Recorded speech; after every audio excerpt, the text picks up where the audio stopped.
ప్రపంచ దేశాలన్నిటితో పోలిస్తే అందరికంటే సన్నగా స్లిమ్గా మంచిగా హెల్దీగా ఉండి 100 ఏళ్ల పాటు బ్రతికేవారు జపాన్ వారే. జపాన్ వారు అంత సన్నగా ఉండటానికి, ఎక్కువ ఆయుష్తో జీవించడానికి వాళ్ళ డైట్ ప్లాన్ ఎట్లా ఉంటుందో తెలుసండి. 3-4 ప్రిన్సిపల్స్ ఉంటాయి. మొట్టమొదటి ప్రిన్సిపల్ 80% మాత్రమే పొట్టను నింపి 20% ఖాళీ ఉంచాలని చిన్నప్పటి నుంచి పేరెంట్స్ అందరి పిల్లలకి ట్రైనింగ్ ఇస్తారట.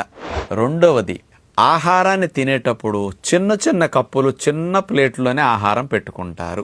ఆ తినేటప్పుడు కూడా ఫోర్క్తోనూ స్పూన్తోనే తింటారు. చేత్తో అయితే ఎక్కువ వెళ్ళిపోతుందని దాన్ని వాడటం ద్వారా తక్కువ తింటారు. ఆహారం తినేటప్పుడు ఆస్వాదిస్తూ ఎక్కువసేపు తింటారంట.